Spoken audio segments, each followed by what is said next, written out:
Assalamualaikum warahmatullahi wabarakatuh. Saya Winda Lestari. Di sini saya akan membacakan materi tentang profesi hukum. Yang pertama, pengertian profesi hukum. Profesi hukum adalah profesi yang melekat pada dari dilaksanakan oleh aparatur hukum dalam suatu pemerintahan suatu negara. Profesi hukum dari aparatur hukum negara Republik Indonesia dewasa ini diatur dalam Ketetapan MPR 2/MPR/1993 tentang garis-garis besar haluan negara. Pengemban profesi hukum harus bekerja secara profesional dan fungsional, memiliki tingkat ketelitian, kehati-hatian, kritis, dan pengabdian tinggi karena mereka bertanggung jawab kepada diri sendiri, sesama anggota masyarakat, bahkan kepada Tuhan Yang Maha Esa. Pengemban profesi hukum bekerja sesuai dengan kode etik profesinya. Apabila terjadi penyimpangan atau pelanggaran kode etik, mereka harus rela mempertanggungjawabkan akibatnya sesuai dengan tuntutan kode etik. Itu biasanya dalam organisasi profesi ada dewan kehormatan yang akan mengoreksi pelanggaran kode etik. Yang kedua yaitu bidang-bidang dan tugas profesi hukum. Yang pertama, advokat.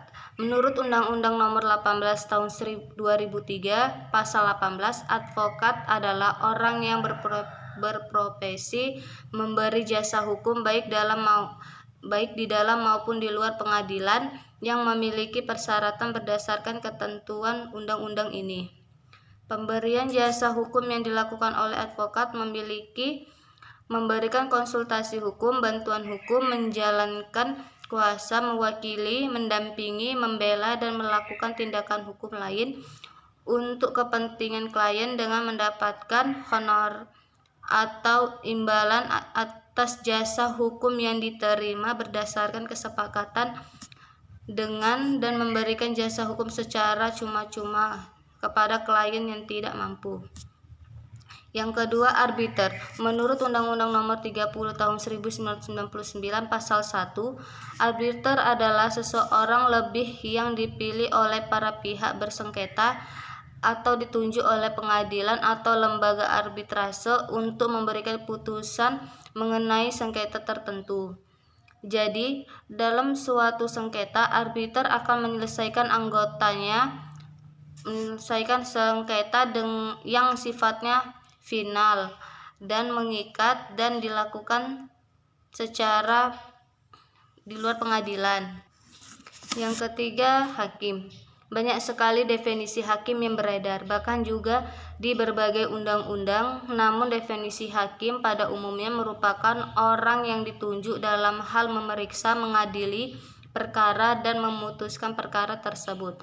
Lebih mudahnya lagi, hakim adalah mereka yang akan menegakkan keadilan di dalam ruang sidang pengadilan. Perkara yang diadili bisa berupa perkara pidana, perdata, dan juga berbagai permohonan. Yang keempat, jaksa. Berdasarkan Undang-Undang Nomor 16 Tahun 2004 tentang Kejaksaan, jaksa adalah penjabat fungsional yang diberi wewenang bertindak sebagai penuntut umum, pelaksana putusan pengadilan atau kewenangan lain yang diamanatkan undang-undang. Definisi jaksa yang mudah adalah orang yang menyampaikan dakwaan di pengadilan dan menjalankan hasil putusan pengadilan, klien eksekutor. Yang ketiga yaitu nilai moral profesi hukum. Yang pertama, kejujuran. Kejujuran adalah dasar utama. Tanpa kejujuran maka profesional hukum mengingkari misi profesinya, sehingga akan menjadi munafik, licik, dan penuh tipu daya. Yang kedua, otentik. Otentik artinya menghayati dan menunjukkan diri sesuai dengan keasliannya, kepribadian yang sebenarnya. Yang ketiga yaitu bertanggung jawab. Dalam menjalankan tugasnya, profesional hukum wajib bertanggung jawab. Artinya yang pertama, kesediaan melakukan dengan sebaik mungkin tugas apa yang termasuk ruang lingkup profesinya. Yang kedua, bertindak secara profesional. Yang ketiga, kesediaan memberikan laporan.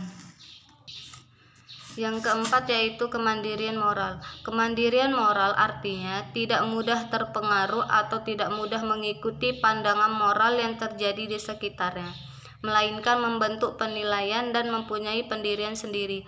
Mandiri secara moral berarti tidak dapat dibeli oleh pendapat mayoritas, tidak terpengaruhi oleh pertimbangan untung rugi atau pamrih, penyesuaian diri dengan nilai kesusilaan dan agama. Yang kelima, keberanian moral. Keberanian moral adalah kesetiaan terhadap suara hati yang menyatakan kesediaan untuk menanggung resiko konflik. Yang keempat yaitu sikap yang harus dimiliki pengemban profesi hukum. Ada 3, yaitu pertama kejujuran, yang kedua otentik, yang ketiga bertanggung jawab.